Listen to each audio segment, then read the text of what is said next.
This is topic C on page 22, creating and saving a basic workbook. Although knowing how to open and work within existing workbooks is an important skill set, you will undoubtedly need to create your own Excel workbooks to suit your particular needs. It's likely you will be called upon to work with data for a number of different purposes and regarding a number of different subjects. You may also need to present similar information to multiple audiences.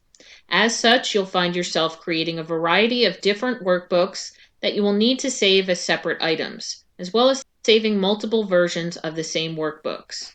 Microsoft Excel makes it easy to accomplish these tasks. If I wanted to create a new workbook from scratch, not opening an existing one, I would just go up to my File tab, and in my left-hand pane here I have my New option. This takes me to my new screen. This gives you a variety of options for creating new Excel workbooks. You can create a new blank workbook to start from scratch, or an existing Excel workbook template. So you can see if I scroll down, I have some of the templates I have accessed in the past. You can also search for different templates. Again, just like we did for Word.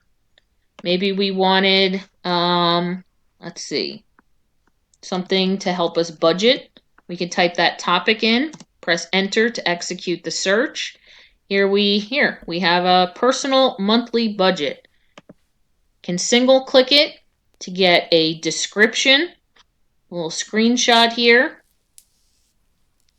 Hit my create button, and then I could go through and customize this.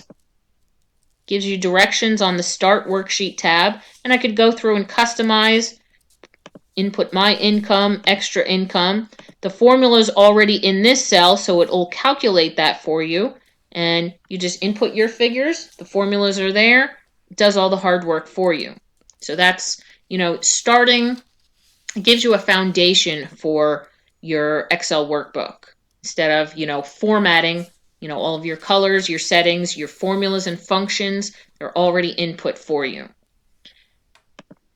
We'll get into templates some more though. But from that new screen, let me go get back there. File new. You can also select blank workbook. So this starts you completely from scratch. No formatting. You can see default. I have one worksheet tab. I have a generic name, book 2. This document is not saved anywhere on my computer. I have not given it a name yet. So in order to do that, we know I would need to do a save as. Go to File, Save As, hit my Browse button. I need to choose a location to save this new document in. Well, I'm going to go to this PC. Let me make this window a little larger. Open up my home drive. I'll go to Excel Part 1, Getting Started. And then I would give the file an actual name. I'm just going to do example 1 again from here so I can overwrite it. Then the save as type is important as well. The default is going to be Excel Workbook, which is a 2016 file format. But let's say someone didn't have Excel 2016. They had an older version. I would need to save that in that older version for them to be able to access it. Now, if the person with the older version was sending me one of their documents, well, Excel 2016 would be able to open that. It has all of the older features still, but going backwards is tougher, okay? So here we have the older version, 97 to 2003 workbook. Okay, so you have all of these different save as types. You would choose that. I'm going to choose to save this as a current Excel workbook, which is 2016, and hit save. Now you can see on my title bar, it has updated that name for me. So now this workbook is saved with a name to a location on my computer.